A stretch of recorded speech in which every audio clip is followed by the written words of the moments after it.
Shalom. I want to start off by saying Kal Halal Yamla, Yahweh, Bahasham, Yahushai, Bahasham, Reka Kodash. Double honors to the elders and apostles of Great Millstone for teaching us the truth and who rule well. Peace and salutations unto the Akim that are spread around the four corners of the earth, spreading this word in sincerity and in truth. Shalom to the hopeful elect.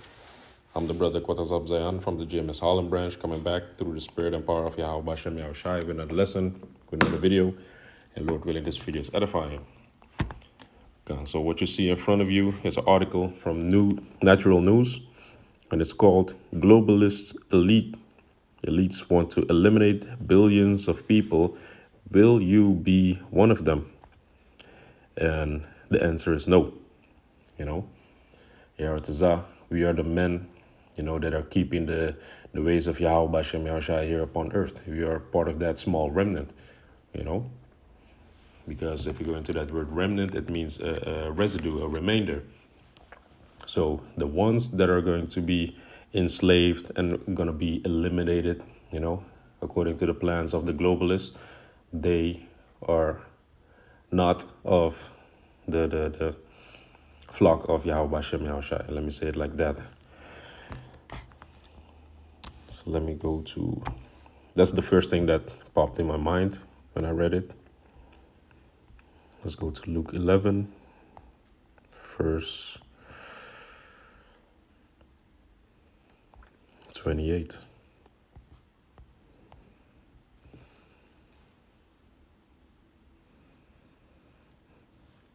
This is Luke 12, Luke 11, verse 28.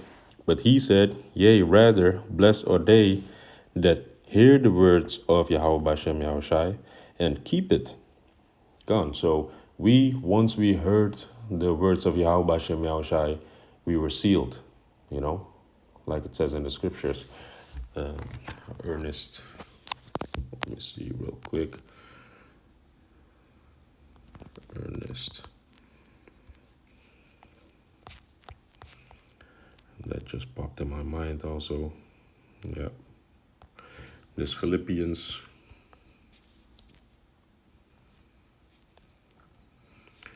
1 verse 20. According to my earnest expectation and my hope that in nothing I shall be ashamed, but that with all boldness, as always, so now also Yahushai shall be magnified in my body, whether it be by life or by death. Yeah. So, Yaratazah, we don't taste of death, but if we do taste of death, we are still going to keep the faith, We are going to keep the faith according to the teachings of the elders and apostles of Great Millstone on down, which is the true 100% doctrine, because this was, let me see, Paul and Timotheus, the servants of Yahushai, and all the saints in Yahushai are at Philippi with the bishops and deacons. You see, so that's the expectation that we have, that we are going to make it. And we do this in all boldness because we stand in the highways and byways, giving ourselves as a living sacrifice for this truth, for the people, for the nation of the people of our nation, putting our lives at risk for fishing for the elect, Actually, this wasn't the one that I was looking for. Bear with me for a second.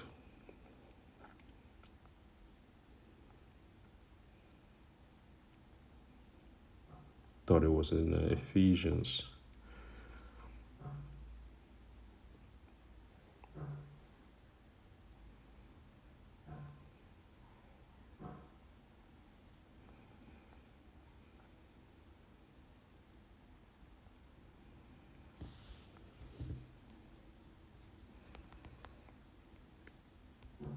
But yeah, I'm gonna find it and then I'm gonna put it in the description box. But going on, let's go on with the lesson. So this from Natural News. Will you be one of them? Nope. So it says, this is an election year in the U.S. In normal times, an election is the moment when ordinary people can take back control of their nation's destiny. But these are not normal times. Across the globe, men and women are waking up to the alarming truth that the governments no longer serve the Most High or the people, which the government never did serve the Most High. They only served God. Yeah, exactly what it says here: God, gold, oil, and drugs. Because that's what they got on their bill, the American dollar bill. In God we trust, which stands for gold, oil, and drugs, man. They are the children of the power of the air. They serve Satan. They don't serve the Most High. America never was a God-fearing country, man. At Lifesite News, we are committed to bringing you the unfurnished truth about world affairs, the truth that the mainstream media will never give you.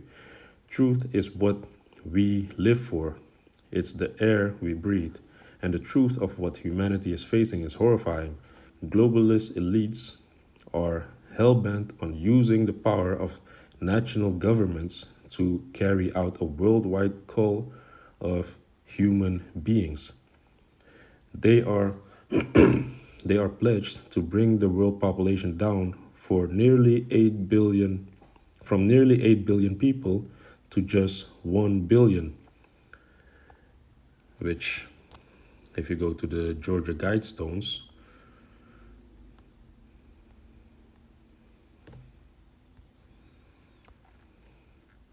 this is what the Georgia Guidestone says: maintain humanity under 500 million in perpetual balance with nature.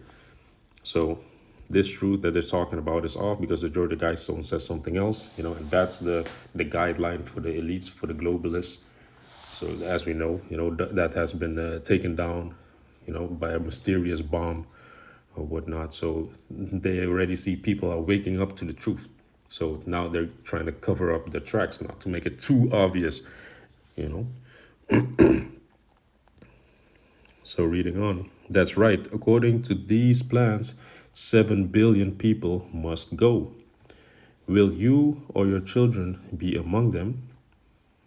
You might think that this can't possibly be true, but the 1 billion limit is no secret.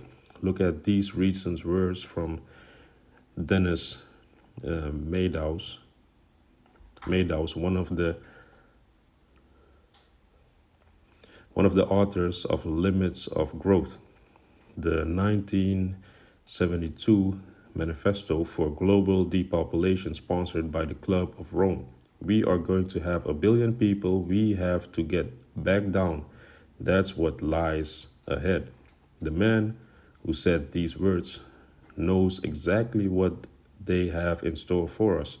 The Club of Rome is an elite globalist outfit founded in 1968 and dedicated to making sure that 7 billion people like you and all of us at LifeSite News don't have a future.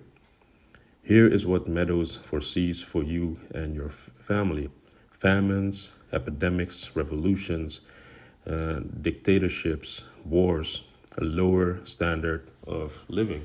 Yeah, man. So these things, you already know about these things. If you're in the truth, you know about these things. You know that the Most High is going to bring famine here upon the earth, But the Most High, He created famine for the wicked, like it says in Sirach 39. So the just, the righteous are not going to die by those things. If you're going to die, then it's going to be a natural death, or the Most High is going to take you out quickly, or you're going to be, a martyr for Yahweh Hashem Yahushai, but you're not going to taste the famine, man. Sirach 39, verse 28. There be spirits that are created for vengeance, which in their fury lay on sore strokes. In the time of destruction, they pour out their their force, and appease the wrath of him that made them. So when these things come upon the earth, they are meant to do that. They're going to do what they are created to do. They are created to bring, you have good spirits and you have evil spirits. So the Most High is going to send these evil spirits to bring forth the judgment of the Most High, because it's the judgment of the Most High. The Most High wants them to do that. That's why it says, and appease the wrath of him that made them. So it's the Most High that made them, and appease goes into pacify. So when these evil spirits are going to be doing their thing, the Most High is going to be at rest, like, okay, yeah, now I'm satisfied. And these are the things. Verse 29, fire and hail and famine, you see? And death, and all these were created for vengeance, teeth of all beasts and scorpions, serpents, and the sword, punishing the wicked to destruction, you see? So it's made for the wicked. And also it says,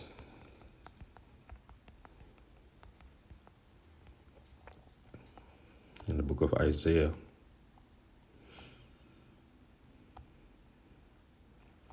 this Isaiah 65, verse 13.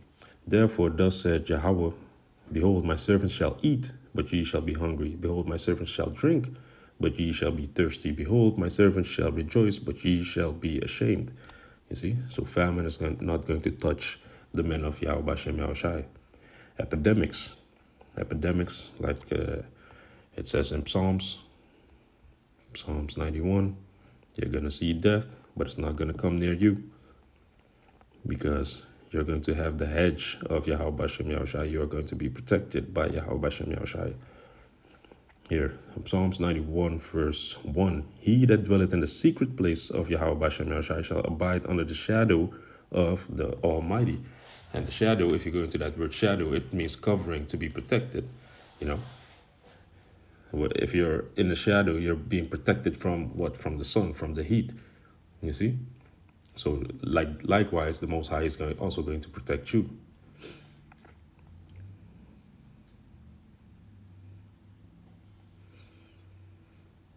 And it says, Psalms 91, verse 3, surely he shall deliver thee from the snare of the fowler and from the noisome pestilence, which is the noisome pestilence that represents these intercontinental ballistic missiles that are going to drop. So he's going to protect you from that.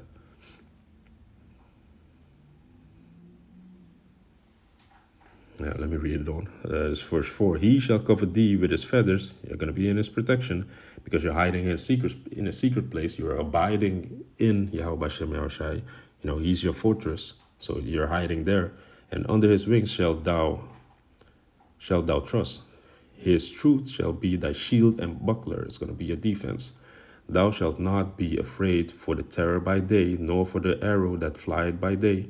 So like thou shalt not be afraid for the terror by night, nor for the arrow that flieth by day, nor for the pestilence that walketh in darkness, nor the destruction that wasteth at noonday.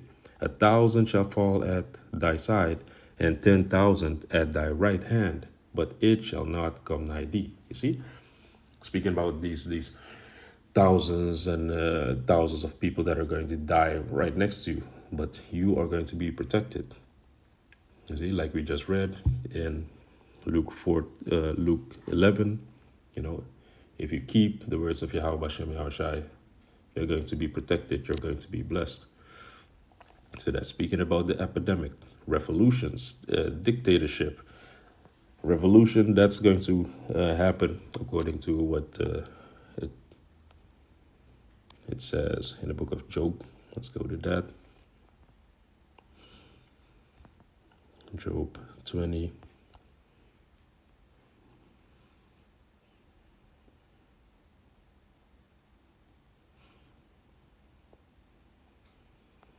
Verse 22. This is Job 20, verse 22. In the fullness of his sufficiency, he shall be in straits. So when he thinks that he's full, you know, when he's going to bring his NWO, which is his New World Order, to pass, every hand of the wicked shall come upon him.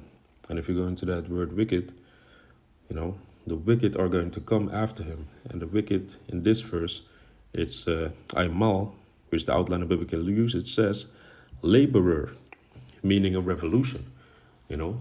Also in the book of workman. So they're not going to follow the government anymore. They're going to come after the government, like it says also in the book of 2nd Ezra. You know, 2nd Ezra 15, 2nd Ezra 16, you know, those things are going to come to pass. dictatorship. People are not going to be down with it. People are going to revolt. You're going to have wars. You're going to have, like it says in Matthew 24, nation shall rise against nation and kingdom against kingdom. You see? These are basic scriptures, but you see that these things are coming to pass, and they are going to come to pass, and they are going to ultimately lead to Jeremiah 30:7. This is Matthew 24:7. For nation shall rise against nation, and kingdom against kingdom, and there shall be famines. And there you got the famine again. And what we just read, nation against nation is wars, and nation against nation is race wars, you know. You got this hostile attitude within America. You have these extremists, you know, white supremacists, and they want to create black supremacists there also in America, you know, and all over across the world. They want to call us, because we stand for our nation finally, you know. The fact that we are Hebrew Israelites and that we are waking up to the fact who we are, they're going to label us as extremists. You see? And then you're going to have the white supremacists against the so-called black supremacists. You see? And that's going to cause, domestic terrorism. You know, they're fueling up these people within America and within these countries. But yeah, going back to the wars, you're going to have race wars, nation against nation, kingdom against kingdom, and there shall be famines and pestilences, which is sicknesses and earthquakes in diverse places. So all these things are biblical, man. The most up-to-date book is the Bible, because the Bible speaks about these things, but it speaks about prophecies and a lower standard of living. Okay, yeah, you already saw that with the, with the C19, with the C-hip, and not the C-hip, the C19. What they did, they are trying to eliminate the middle class. You're only going to have the top class, the rich and the poor. No more middle class, no more in between. So that's why it says a lower standard of living. So let me skip through it.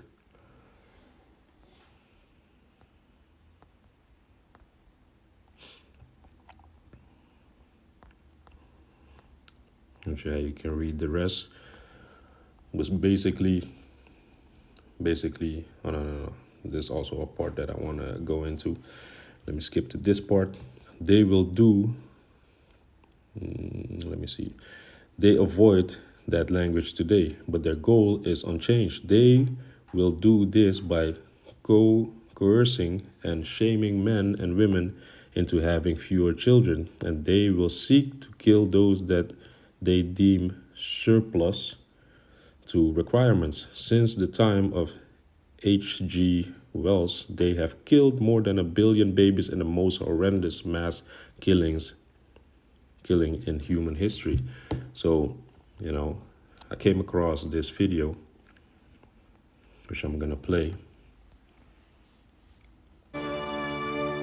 America today is involved in another desperate conflict. Much of the action takes place behind the scenes, set in clinics, homes, and hospitals. Many Americans aren't even aware of this struggle, so brace yourself, because before this film is over, you will visit the bloody fields of battle. You'll meet the people involved in the fighting on both sides, which include some of the most influential figures in America today. And perhaps for the first time, you'll understand the reasons behind their struggle. Our story concerns abortion and began, strangely enough, in this relatively peaceful suburb of Los Angeles. Malvin Weisberg, a pathologist, owned a large storage container which he kept in his backyard. When he failed to make the final 2 payments, it was repossessed. We made a decision to repossess it because his check did not clear the bank. And so we sent the truck out to pick up the container. I rolled out there and took the box up and started pulling it up. And it was so heavy, it just it broke the winch. and we couldn't get it off the trailer, so we had to leave it on the trailer because it was too heavy. So I was asked by Nick to have a crew go down and unload the container at the other yard. I got a radio call that from Ron Gillette, the foreman, and he said the men were throwing up and there was something really wrong. One of them fell down and hit me right in front of my feet. And it was opened up, and there it was. It was a mutilated body. And the more closer I looked at it, it was a human body. And when I came to work the following day, I saw it myself. I couldn't believe it. And just little bitty babies, just all torn to pieces. Their heads chopped off, arms, legs, it just makes you sick to see something like that. Well, really, it's just, it makes you want to cry when you see something like that. Starting at the very front of this container, it was just wall clear to the ceiling and clear to the sides, filled with them. I really don't want to witness it again. Not what I saw. Well, as the supervisor for the County of Los Angeles, we found out through the media that 17,000 infants had been stored in a container. So we asked for an investigation by the district attorney and the coroner's office. We found approximately 190 were over 20 weeks of age. I think some as old as 25, 27 weeks. Mr. Antonovich contacted Mr. Gutierrez. Glenn Wong is a funeral director for a major Los Angeles mortuary. Ask us to go ahead and handle the burial of the fetuses. How I came involved was they were asking if it were possible to have anyone photograph these fetuses, and I so happened to be also a photographer. How many fetuses were actually involved in the autopsies? There were approximately about 44, if I'm correct. And why were the autopsies performed? They were to find out why, or what was the reason of the cause of death. That wasn't apparent?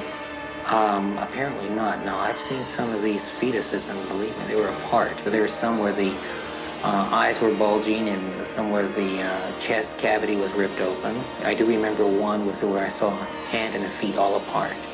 So it was kind of like the hands were intact, the feet were intact, and everything else was more like just a little potpourri, a little of everything, and that was it. That kind of turned me. Here we see the abortionist stretching the cervix very wide open. Dr. John Wilkie, who with his wife Barbara authored The Handbook on Abortion, described the dilation and extraction method used to abort many of the fetuses. Without any anesthetic, the abortionist reaches up into the womb and seizes part of the body of the baby, usually a leg or an arm, twisting and tearing, tears it off and away from the body of the baby. The baby, feeling pain, does not have any anesthetic. Bleeding is extreme. The abortionist returns in there with this grasping pliers-like instrument, tearing more parts of the body away, snapping the spine, and finally the mechanical problem is to get the skull out, and so he usually has to crush the skull in order to bring it out. We had a court order that would allow us to bury these infants, being a humane act. And the ACLU comes in again saying that this is just tissue. We want to incinerate them, and there's no need for a burial. Because if you had a burial, somehow that's going to create a problem. Problem for whom? And at that time, I think everybody there realized this was wrong, that it was really wrong. Everybody standing there felt that way.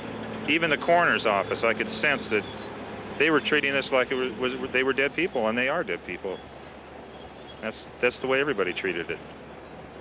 Evidently, the ACLU doesn't feel that way. And then transferred it all into to the original container, and as I understand, it's still up in a county yard someplace. Is it refrigerated? No, it's in a steel container. And how long, do you have any idea how long it'll be there? I don't know, but it's been 2 years now, so who knows? Although the discovery of 17,000 fetuses in a trash container is not an everyday occurrence, it is an event that should surprise no one.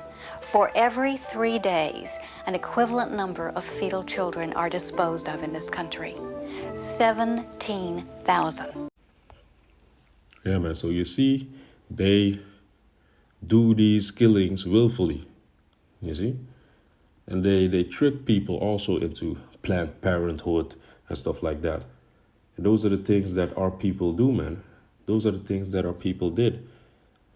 They want to keep our number small, you know, like it says in Exodus in the first chapter, where the Pharaoh was scared that that we would multiply so much and that we would start working together with their enemies to fight against Egypt. So that's the fear that they have. So they want us to fall for their traps, you know, to go into Planned Parenthood and abort our children. And our people, as stupid as they are, they do it, you know, but they don't know any better. But the scriptures also show you that our people are also wicked, man. Our people, sometimes they make children just for demons so that ultimately they, as the parents, are going to get money or whatnot. You know, they make a pact with the devil, with the demon, and then they make a child, and then they offer it up to, you know, as sacrifice so that they can have gain.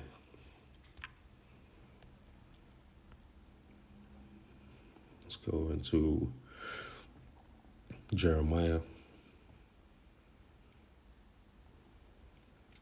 Jeremiah 19, verse 5. This is our people going to worship these gods.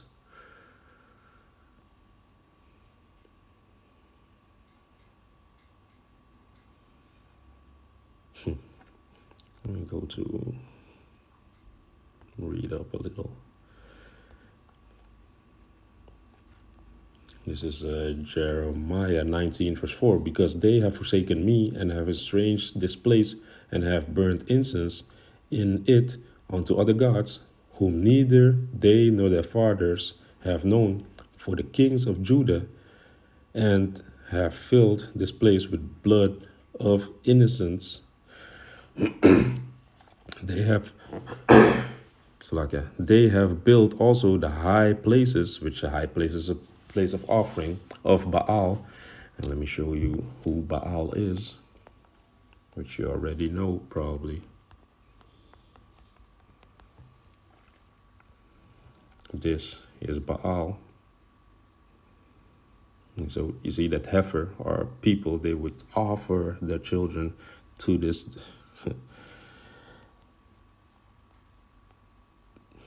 to this so-called god. You see, it's well known.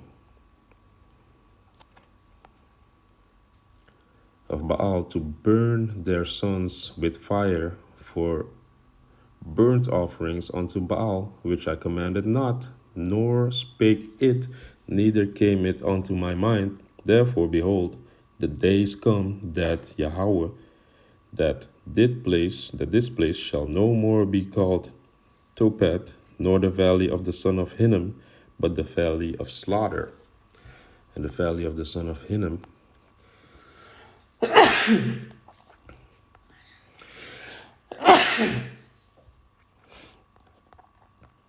me see.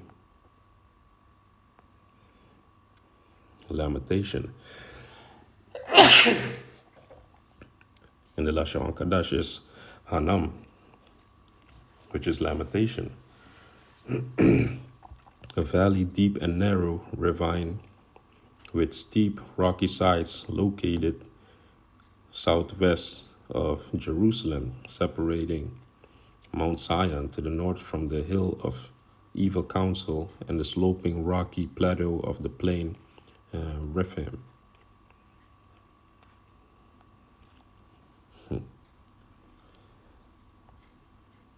So, yeah, Bon. Yeah, man. But this place, Hinnom, was seen as a place where they would sacrifice their children. You know. Let me see real quick.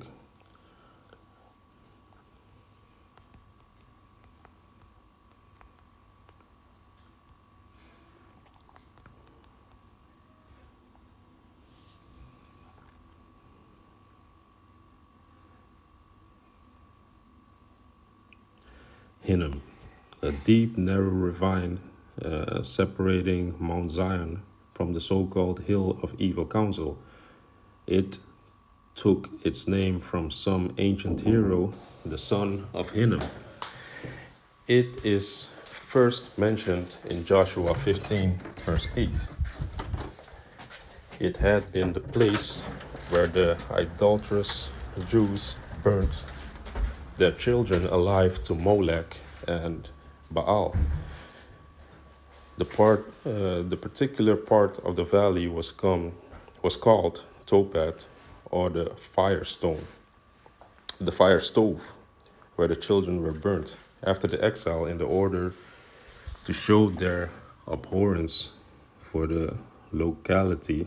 The Jews made this valley the receptacle of the oval of the city, for the destruction of which a fire was, as is supposed, kept constantly burning there.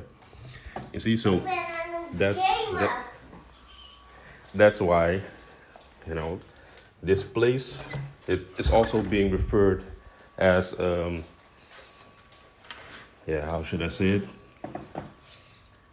In prophecy, it also means the place where people are going to be burnt, because Yahushai was pointing towards that place as the place of burning.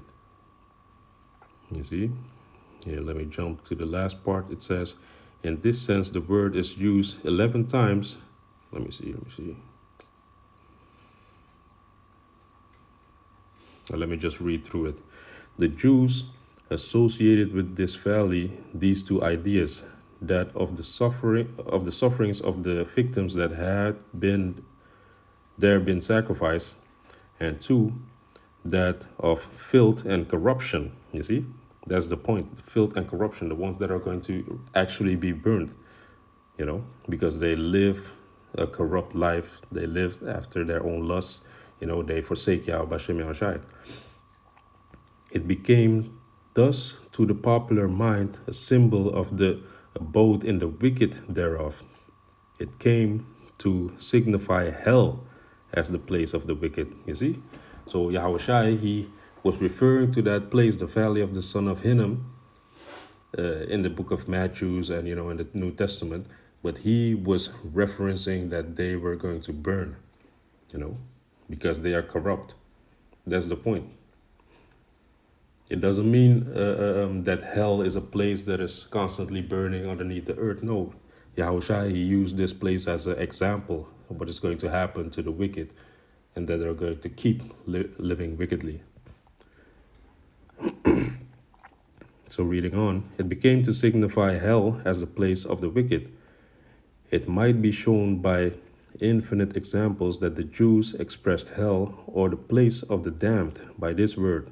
The word Gehenna, the Greek contraction of Hinnom, was never used in the time of Yahushai in any other sense than to denote the place of future punishment. About this fact, there can be no question. In this sense, the word is used 11 times in our Lord's discourses. Yeah, man, so that's a little bit of a side note or extra information for you. So let's go to 1 Samuel 7, verse 3. And it reads, And Samuel spake unto all the house of Israel, saying, If ye do return unto Yahweh with all your hearts, then put away the strange gods and Ashtaroth from among you, and prepare your hearts unto Yahweh, and serve him only, and he will deliver you out of the hand of the Philistines. So it's the same thing happening right now. That's what this is Samuel, the prophet Samuel, but we are saying the same thing unto our people. Like, if you put away these strange gods, these strange things that you're following, culture and black culture, going after the ways of the heathens, putting dreadlocks on your head, thinking that you're a Rasta, which is actually an Elamite custom. You know, those are strange gods. Those are strange ways. You know, if you put off those things and you follow Yahweh Bashem Yahushua, he's going to deliver you. In that time, I was speaking about the Philistines because we were in the hands of the Philistines. But now, the modern day captivity that we're in is speaking about Esau, Edom, the so-called white man that's going to be destroyed. Verse 4, then the children of Israel did put away Balaam and Ashtaroth and served Yahweh only. You see, so this is an example of what we should do. You see, the scriptures are set for an example, man. You see? So I already read Luke 11. Let's go to Revelation 11, verse 18. Because the Most High, he's got Esau's number. The Most High is going to come after Esau because he hates the one that destroys the earth. You know, he hates the one that destroys the inhabitants of the earth. You know, that makes everything upside down and does these filthy acts. So this is Revelations 11, verse 18. And the nations were angry, and thy wrath is come, and the time of the dead, that they should be judged, and that thou shouldest give reward unto the servants, the prophets, and to the saints, and them that fear thy name, small and great, and shouldest destroy them which destroy the earth. You see? So the same way, like how I just read in the book of Samuel, that the nation of Israel was delivered, the same way, in the book of Revelation, it states that the servants, the prophets, and the saints, the ones that fear thy name, the name Yahweh, Bashem Yahushai, small and great, they are going to be delivered. And the ones that destroy the earth, they are going to be destroyed. Like it says in Revelation 13, verse 9. If any man have an ear, let him hear. He that leadeth into captivity shall go into captivity. He that killeth with the sword must be killed with the sword. Here is the patience and the faith of the saints. You see? Not only the one that destroys the earth, which Esau is doing with his defilement. You know, he's coming with all type of, you know, you have microplastics in, how you call it, in placenta. I was also reading that,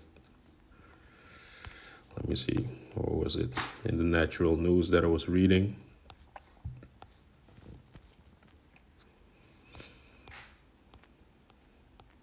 Let me go to it real quick.